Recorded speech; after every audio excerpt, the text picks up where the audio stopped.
सुविधा मल्टीमीडियाच्या पुस्तक वाचन चॅनलमध्ये मी अद्वैत ऐनापुरे आपलं स्वागत करतो. ह्या उपक्रमात आपण जे पुस्तक वाचत आहोत ते आहे माधवराव एकाळे उर्फ एकाळे गुरुजी यांचं ठाव अंतरंगाचा हे आत्मचरित्र. आज सादर आहे यातलं प्रकरण 14. गोदूबाईचा संसार मोडल्याच्या मानसिक धक्क्यातून सावरतोय तोच विश्वनाथ आजारी असल्याची बातमी आली. त्याला नांदेडच्या सिव्हिल हॉस्पिटलमध्ये दाखल केलं होतं. त्याला सोबत म्हणून वडील तिथं थांबले होते. गणपत तेव्हा नांदेडमध्येच BEd करत होता, पण त्याने विश्वनाथकडे अजिबातच दुर्लक्ष केलं. त्याने विश्वनाथच्या पत्नीला ह्या काळात स्वतःच्या घरात आसरा तर दिला नाहीच, पण कुठल्या सुविधा पुरवायला सुद्धा नकार दिला. शेवटी विश्वनाथच्या पत्नीला नांदेडमध्ये इतरत्र सोय करून स्वयंपाकाची व्यवस्था करावी लागली. तिला अशा परिस्थितीत इतरांची मदत मिळाली, पण गणपतनं विचारणा सुद्धा केली नाही. अर्थात ह्यामुळं विश्वनाथ आणि त्याच्या पत्नीला जशाच तसे ह्या म्हणीचा प्रत्यय आला असेल, कारण मोहन 12वीच्या परीक्षेकरता नांदेड मुक्कामी असताना कधी स्वयंपाकाचा कंटाळा आला की विश्वनाथकडे जेवायला जाई. अशा वेळी विश्वनाथची बायको, "अरे रे मोहन, आत्ताच मी जेवून सगळं आवरलं बघ, तू थोडा उशिरा आलास," असं म्हणून त्याला परत पाठवत असे. विश्वनाथच्या तब्येतीची बातमी कळताच अस्वस्थ चित्तानं मी नांदेडला धाव घेतली. त्याची परिस्थिती आणि त्याच्या पत्नीची होणारी गैरसोय पाहून वाईट वाटलं. त्याच्यापाशी थोडा वेळ बसून निघालो. मात्र "उद्यापासून तुम्ही स्वयंपाक करू नका, डब्याची व्यवस्था मी करतो," असं त्याच्या पत्नीला सांगायला विसरलो नाही. दररोज संध्याकाळी विश्वनाथकडे मी डबा घेऊन जाई. रात्री तिथंच फरशीवर झोपत असे. सकाळी 6 वाजता लिंबगावला जाई. माझा आवरेपर्यंत डबा तयारच असे. तो घेऊन परत नांदेड गाठायचं आणि हे सर्व करून दुपारी 12 पर्यंत मी लिंबगावला शाळेत पोचत असे. परत संध्याकाळी डबा घेऊन नांदेड. पुढे सुमारे दीड महिना हेच माझं वेळापत्रक बनलं होतं. काही दिवसांनी त्याचं ऑपरेशन झालं, पण ते एकंदरीत फार परिणामकारक ठरलं नाही. डॉक्टरांनी त्याला घरी घेऊन जा असं सांगितलं, पण आपल्यावर मुंबईत चांगले उपचार होतील असं विश्वनाथच्या मनानं घेतलं. मुंबईला जाऊन उपचार करायचे तर त्याकरता आवश्यक आर्थिक ताकद कोणाच्यात होती? मी तर माझ्याकडे काहीच पैसे नसल्याचं प्रामाणिकपणे सांगितलं. ह्या बाबतीत भावाला मदत करण्याची आपली परिस्थिती नसल्याबद्दल मला फार वाईट वाटत होतं, पण इलाज नव्हता. विश्वनाथनं त्याची एक मौल्यवान वस्तू गणपतकडे ठेवायला दिली होती. ती विकून त्याचे जे पैसे आले ते त्याच्या बायकोनं माझ्याकडे दिले. मुंबईत होणाऱ्या खर्चाच्या मानानं ती रक्कम अतिशय तुटपुंजी होती, पण आता माघार घ्यायची नाही असं ठरवून प्रयत्न केले आणि विश्वनाथला मुंबईला न्यायच्या तयारीला लागलो. मोहनला मुंबईत पोचायची वेळ आणि तारीख कळवली, त्यानुसार तो स्टेशनवर आला होता. मात्र विश्वनाथची तब्येत बघून कोणी टॅक्सीवाला यायला तयार होईना. शेवटी मोहननं बाळासाहेब ठाकरे यांचा नंबर शोधून त्यांना कळवलं आणि थोड्याच वेळात त्यांनी पाठवलेली एक ॲम्ब्युलन्स हजर झाली. त्यामधून मोहन राहत असलेल्या हॉस्टेलवर गेलो. दुसऱ्या दिवशी टाटा मेमोरियल हॉस्पिटलमध्ये जायचं होतं. हॉस्टेलवर मोहनच्या खोलीत पोचलो तेव्हाच विश्वनाथचा कोठा फुटला. सर्वत्र दुर्गंधी पसरली, इतकी की त्या मजल्यावरील त्याचे सहअध्यायी त्या वासानं त्रस्त झाले. पूर्ण खोली पाण्यानं फिनेलनं अनेकदा धुतली तेव्हा कुठे दुर्गंधी कमी झाली. शेवटी त्याच रात्री त्याला टाटामध्ये हलवलं. सुदैवानं एक खोली मिळाली, तिथं त्याला झोपवलं. त्या दिवशी तिथे जर्मनीवरून एक डॉक्टर आले होते. टाटाच्या डॉक्टरांसोबत त्यांनी सुद्धा विश्वनाथला तपासलं आणि तो काही तासच जगेल असं सांगितलं. आम्ही फार दूरवरून आलो आहोत आणि रुग्णाला परत घेऊन जायला किती वेळ लागेल हे समजावल्यावर त्यांनी विश्वनाथला एक इंजेक्शन दिलं आणि हा साधारणपणे अजून 72 तास जगेल असं आश्वासन दिलं. विश्वनाथला त्याच ॲम्ब्युलन्सनं आम्ही परत घेऊन निघालो खरे, पण रेल्वेचं रिझर्वेशन नसताना एवढा लांबचा प्रवास त्याला ह्या अवस्थेत घेऊन कसा करायचा हे काही आम्हाला कळेना. पण आमच्या सुदैवानं 3 शिवसैनिक माझ्याकडे आले आणि त्यांनी आमची अडचण जाणून घेतली. त्यांनी विश्वनाथला 3 टिअरमध्ये नेऊन झोपवलं. माझा चिंताग्रस्त चेहरा बघून त्यांनी गाडीच्या गार्डलाच बोलवून ताकद दिली.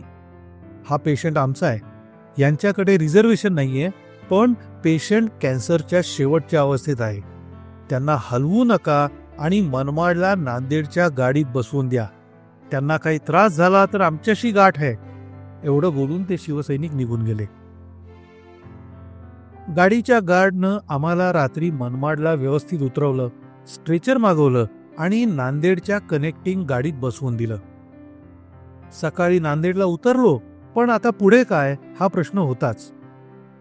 1-2 परिचितांच्या माध्यमातून मुखेडला जाण्याकरता गाडीची सोय व्हावी असे प्रयत्न केले, पण जमलं नाही. शेवटी हिया करून सिव्हिल सर्जनला भेटून त्यांना गाडी उपलब्ध करून द्यायची विनंती केली. परिस्थितीचं गांभीर्य लक्षात घेऊन त्यांनी नियमात बसत नसताना सुद्धा स्वतःची गाडी दिली. मुखेडला पोचेपर्यंत संध्याकाळ झाली होती. माझी रजा संपल्यामुळं मला निघणं भाग होतं, पण उशीर झाल्यामुळं रात्रीचा मुक्काम मुखेडला करून दुसऱ्या दिवशी सकाळी लवकर लिंबगावला निघालो. निघायच्या आधी विश्वनाथला भेटलो. तो सद्गदित झाला. म्हणाला, लहानपणी तुम्ही धाकट्या भावंडांना सांभाळलं, पण मोठे झाल्यावर आम्ही तुमची साधी चौकशी सुद्धा केली नाही. आत्ता सुद्धा तुम्ही केवढी धावाधाव केलीत. तुमचे उपकार या जन्मी फेडू शकत नाही. मी तर आता मरणारच आहे, पण पुढच्या जन्मी तुमचा मुलगा म्हणून जन्म घेऊन तुमच्या उपकारांची परतफेड करीन. तिथून निघताना माझे पाय जड झाले होते, कारण विश्वनाथ आता परत दिसणार नाही याची कल्पना होती. काहीही झालं तरी आमचं रक्ताचं नातं, जीव तर तुटणारच ना. लिंबगावला पोचलो. 1 दिवस थोडा आराम केला आणि दुसऱ्याच दिवशी विश्वनाथ आम्हाला सोडून गेल्याची बातमी कळली. मी पत्नीसह लगेचच मुखेडला पोचलो आणि सर्व विधी आटपून परतलो. माझ्या आर्थिक अडचणींमुळे मी भावाला त्याच्या शेवटच्या दिवसांमध्ये योग्य रीतीनं मदत करू न शकल्याचं शल्य अजूनही वाटतं. माझी लिंबगावहून बदली होणार असल्याचा अंदाज मला 72च्या मार्च महिन्यात आला होता. बदली हा प्रकार अंगवळणी पडलेला होता. मनासारख्या ठिकाणी म्हणजे मुखेडला बदली होत असेल तर पाहावं यासाठी माझा प्रयत्न चालला होता, तर देगलूरचा आदेश हातात पडला. जुलै महिन्यात देगलूरला हजर झालो. आजपर्यंत बदलीच्या ठिकाणी घर शोधायला कष्ट पडले, त्याला देगलूर सुद्धा अपवाद नव्हतं. त्यावेळी सराफा बाजार भागात घरं रिकामी असत, पण ती हवेशीर नव्हती आणि जी 1-2 पसंत पडली तिथं पुरेसा प्रकाश नव्हता. शेवटी गांधी चौकात एक जागा बरी वाटली. तिथून शाळा जवळच असल्यामुळे ही जागा सोयीस्कर होती. देगलूरला स्थिरस्थावर होतोय तोवर मोहन BVSC झाल्याचं आणि त्याला मुंबईतच वांद्र्याला नोकरी लागल्याचं शुभवर्तमान कळलं. मुलगा हाताशी आला याचं समाधान तर वाटलंच, पण आता त्याच्याकडे दरमहा पैसे पाठवावे लागणार नाहीत याचा आनंद जास्त झाला होता. दुसरीकडे विलास आणि इतर मुलांचीही शैक्षणिक प्रगती होत होती. या सर्व घडामोडींमुळे मानसिक समाधान वाटत होतं. देगलूरचा मुक्काम अनेक अर्थांनी फलदायी ठरत होता. मोहनचं ग्रॅज्युएशन आणि नोकरी, माझं MA, मोहनचे मुंबईतल्या नोकरीनंतर सैन्यातल्या नोकरीकरता प्रयत्न आणि त्यात त्याला मिळालेलं यश, छबीचं ग्रॅज्युएशन आणि बेबीचं D.Ed अशा अनेक गोष्टींनी वेग पकडला. सर्व काही ठीकठाक चालल्यामुळं माझे पाय जमिनीवरच राहावेत अशीच दैवगती असावी. गोदूबाईचा संसार मोडलेला असल्यानं ती आमच्याबरोबरच राहत होती. आधीच तिची प्रकृती साथ देत नसे, त्यात अधूनमधून अधिकच त्रास वाटू लागला. तज्ज्ञ डॉक्टरांच्या सल्ल्यावरून पुण्यात एका मोठ्या हॉस्पिटलमध्ये तपासणी केली असता तिच्या हृदयाला छिद्र असल्याचं कळलं. शस्त्रक्रिया करावी तर अंगात पुरेसं रक्त नाही असं तिथल्या डॉक्टरांचं म्हणणं पडलं. तिला याच परिस्थितीत उरलेलं आयुष्य जगावं लागणार असं त्यांनी स्पष्ट सांगितलं. याबरोबरच गोदूबाईचा संसार पुन्हा मांडून द्यायचे आमचे प्रयत्न आपोआपच थांबले. गोदूबाईच्या एकंदरीत भवितव्याबद्दल काळजी वाटत असतानाच आर्थिक लाभाची एक बातमी समजली. झालं असं होतं की मी लिंबगाव मुक्कामी प्रभारी मुख्याध्यापक असताना सरकारी शिक्षकांनी आपल्या काही मागण्यांकरता संप पुकारला होता. हा संप साधारण 11 दिवस चालला. इतर शिक्षकांसारखाच मी सुद्धा संपात भाग घेणार होतो, पण त्याच वेळी खात्याला आवश्यक काही माहिती कळवणं गरजेचं होतं. मी ही माहिती देऊ नये यासाठी काही शिक्षकांनी अरेरावी केली. त्यातील एकानं तर पार हाणामारीचीच भाषा केल्यावर संपावर न जाता आपली शालेय कामं करत बसण्याचा मी निर्णय घेतला. सर्व वृत्तांत वरिष्ठांना लेखी कळवला. यानंतर संपावर न गेलेल्यांना 2 वार्षिक वाढ देण्याचं सरकारनं जाहीर केलं. सदर आदेशाची प्रत हातात पडून प्रत्यक्ष अंमलबजावणी 2 वर्षांनी मी देगलूरला असताना झाली. गोदूबाई प्रकरणाचं दुःख हलकं करणारा जणू हा आर्थिक उताराच ठरला. एकंदरीत आर्थिक आघाडीवर आम्ही उभयंता आता थोडा निवांतपणा अनुभवत होतो. शिक्षक म्हणून नोकरी करू लागल्यानंतर पगार उरून शिल्लक रक्कम बाजूला राहू लागली. असं प्रथमच घडत होतं. आम्हा सर्वांनाच मर्यादित खर्चाची वर्षानुवर्ष सवय असल्यामुळं आता दरमहा होणारी बचत हे या सवयीचंच फळ होतं. ही गोष्ट साधारण 70-72 सालातली. त्याच सुमाराला महाराष्ट्रात तीव्र दुष्काळ पडला होता. चाऱ्याअभावी गाईगुरं मोकळी सोडायची वेळ आली. अनेकांनी धनधान्याकरता घरातलं आहे नाही ते सामान विकून गुजराण करायचा प्रयत्न केला. लोकांनी अगदी भांडीकुंडी सुद्धा विक्रीला काढली. त्याच सुमाराला मुखेडला माजी विद्यार्थी असलेल्या एकानं गावात भांड्यांचं दुकान लावलं होतं. मी कधी कधी गप्पा मारायला तिथं बसत असे. त्या दिवसांमध्ये भांडी खरेदी करायला कोणी येत नसत. भांडी विकायला येणाऱ्यांची मात्र अनेकदा रांग लागे. त्या दुकानदारानं मला भांडी कमी भावात खरेदी करण्याकरता सुचवलं आणि मला सुद्धा ती कल्पना पटून त्या काळी मी 5,000 रुपयांहून अधिकची भांडी विकत घेतली. तो दुष्काळ माझ्या दृष्टीनं इष्टापत्तीच ठरली. बरं, ही भांडी साधीसुधी जर्मलची नव्हती, तर तांब्या पितळेची. त्याच माझ्या दुकानदार विद्यार्थ्यानं एक कलईवाला गाठून दिला. कलई केल्यानंतर तर सर्व भांडी अगदी नव्यागत दिसून आमचं घर झळाळून उठलं. देगलूरला असताना अजून एक योग जुळून आला. त्यावेळी खाडीलकर आडनावाचे गृहस्थ मुख्याध्यापक होते. वेळापत्रक ठरवतेवेळी त्यांनी माझ्याशी चर्चा करून माझी विषय शिकवण्याची इच्छा जाणून घेतली. माझ्या इच्छेनुसार मला वर्ग आणि विषय मिळाले. शाळेचा सांस्कृतिक विभाग सुद्धा माझ्याकडे दिला. कार्यक्रमाची आखणी तसंच अंमलबजावणी ह्याबाबत मतं जुळत गेल्यामुळं खाडीलकर सरांच्या रूपानं मला देगलूरमध्ये एक सज्जन स्नेही गवसला. एक दिवस खाडीलकरांनी MA करायची इच्छा व्यक्त केली आणि मला सुद्धा परीक्षा देण्याकरता आग्रह केला. मी तर 8वी पास एवढ्याच क्वालिफिकेशनवर शिक्षण क्षेत्रात शिरलेला माणूस. कालांतरानं ग्रॅज्युएट झालो, पण MAचा विचार केलाच नव्हता.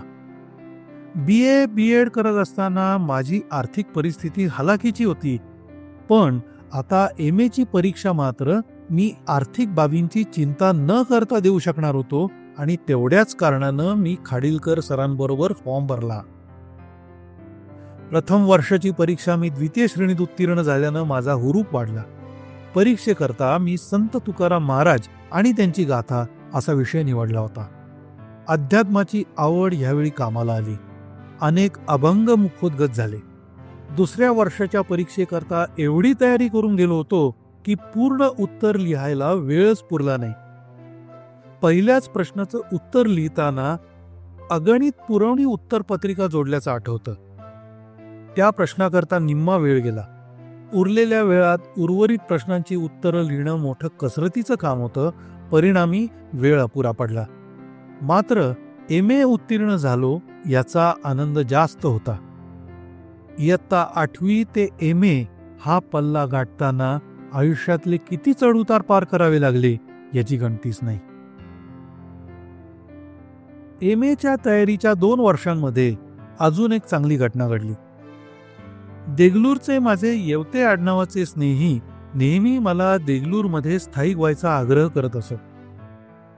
स्थायिक व्हायचं तर आपलं घर हवं हा विचार मनात डोकावून जात असे. येवते अधूनमधून देगलूरमधली घरं सुचवत असत. एकदा ते घाईघाईनं एका घराचा लिलाव असल्याची बातमी घेऊन आले. त्यांच्याबरोबर जाऊन घर बघून आलो. खरेदी योग्य वाटलं. लिलावाच्या दिवशी आमची बोली सर्वाधिक रकमेची ठरली. मिळालेल्या तारखेनुसार मोहननं नांदेड कोर्टात जाऊन सर्व औपचारिकता पूर्ण केल्या. घर कागदोपत्री तर आमच्या नावावर झालं, पण प्रत्यक्ष ताबा मिळवताना अनेक अडचणी आल्या. मूळ घर मालकानं जणू असहकार पुकारला होता. तो घराला कुलूप लावून कुठेतरी निघून गेला होता.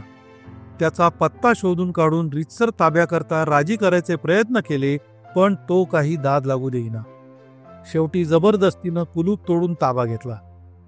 घर मोठं असलं तरी एकदम राहायला यावं अशाही अवस्थेत नव्हतं. त्याचवेळी मला मॅट्रिक निकाल तयार करण्याकरता औरंगाबादला जावं लागलं. पुढील 2 दिवसातच पूर्वीचा घरमालक परत राहायला आल्याचं वृत्त माझ्या स्नेहांनी मला पत्राद्वारे कळवलं. माझं औरंगाबादेमधलं काम उरकून देगलूरला गेलो ते तडक नवीन घरातच. मूळ घर मालक काही दाद लागू देईना. मग पोलिसांकडे तक्रार केली.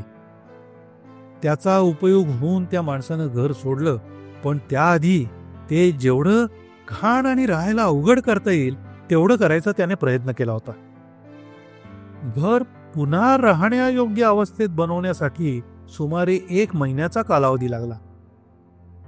मूळ घर मालकाकडून आम्ही बळजबरीनं आणि अन्यायानं घर घेतलं असा त्याने बहुतेक शेजाऱ्यांचा ग्रह करून दिला असावा.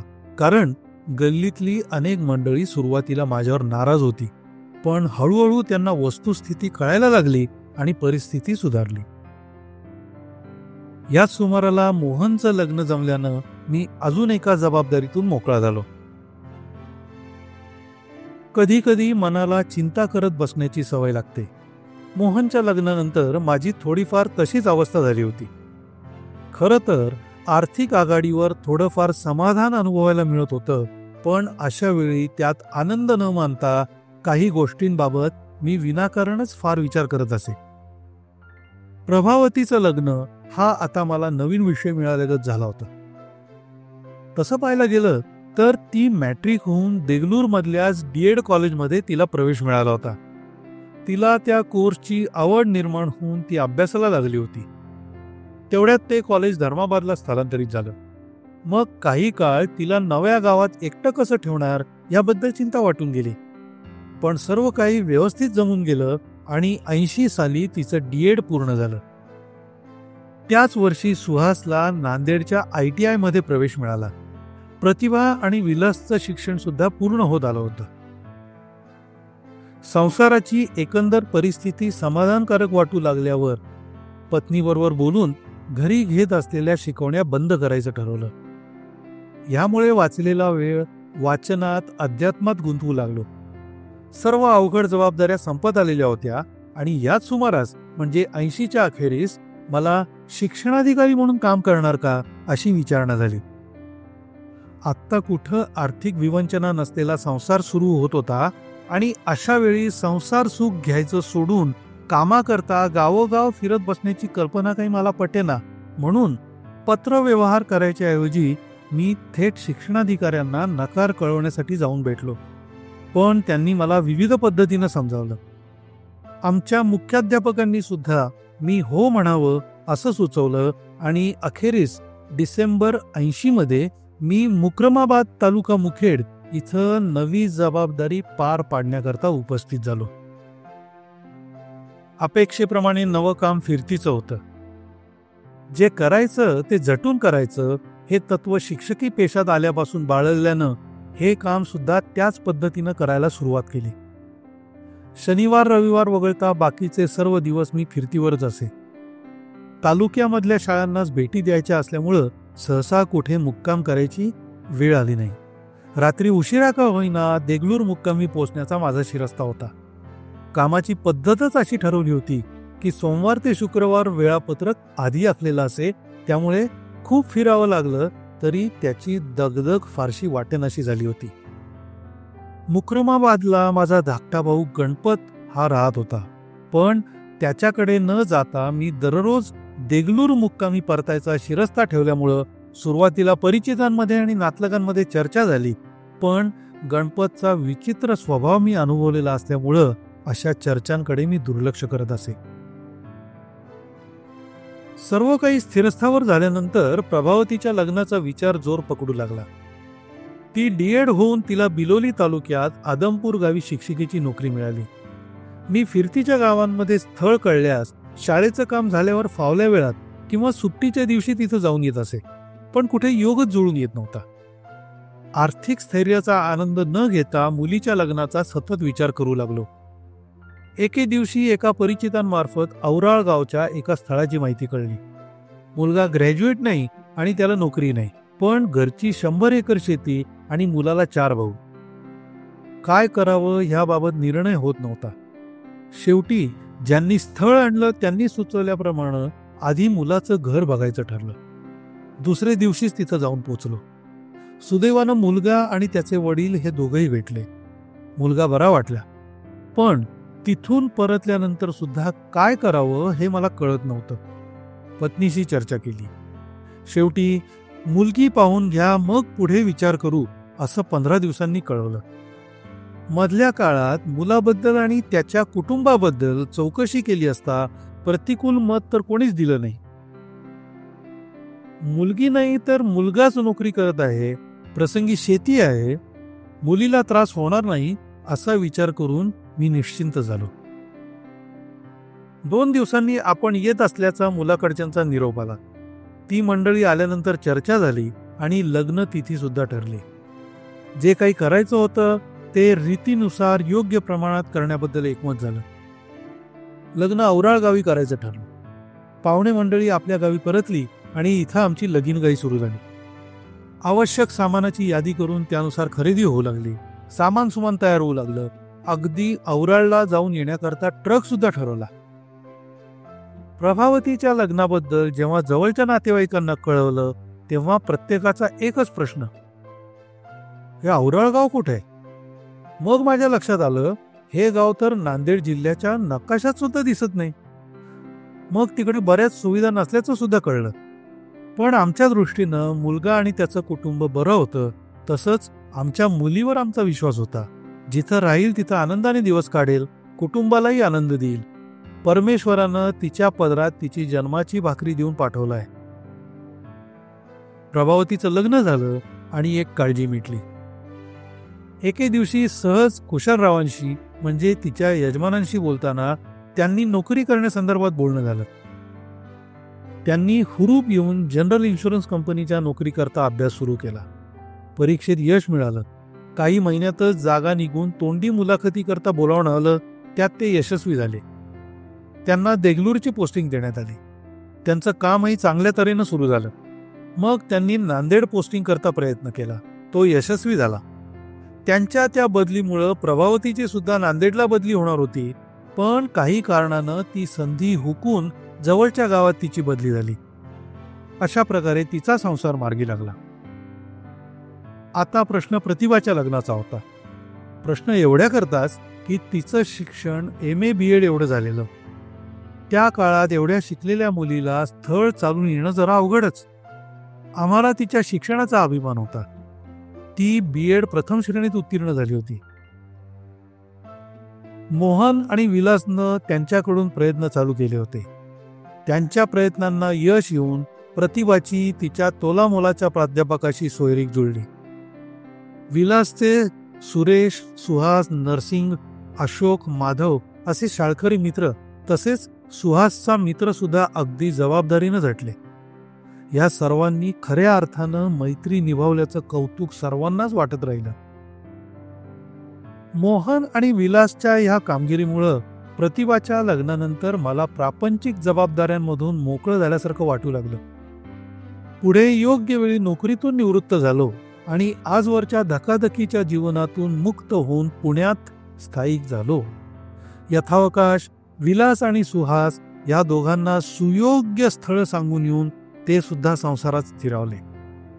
मोहनचं मार्गदर्शन आणि सौभाग्यवती निलूची देखरेख यामुळे निवृत्तीनंतरचे माझे दिवस सुसह्य झाले आहेत. माझ्या नोकरीमुळे होणारी पत्नीची वणवण थांबल्यामुळं ती सुद्धा निवांतपणा अनुभवत आहे. अडीअडचणीला सुहास धावून येतो. नोकरी निमित्तानं रुई गावात असताना माझा कल थोडा अध्यात्माकडे झुकू लागला होता. तेव्हा श्लोक अभंग वाचत होतो, समजावून घेत होतो, पण त्यांची अनुभूती होत नव्हती. आता मात्र संत तुकाराम महाराजांचेच शब्द वापरायचे तर, नको ब्रह्मज्ञान आत्मस्थिती भाव, मी भक्त तू देव ऐसे करी, दावी रूप मज गोपिका रमणा, ठेवू दे चरणावरी माथा. अशी माझी अवस्था होऊ लागली आहे.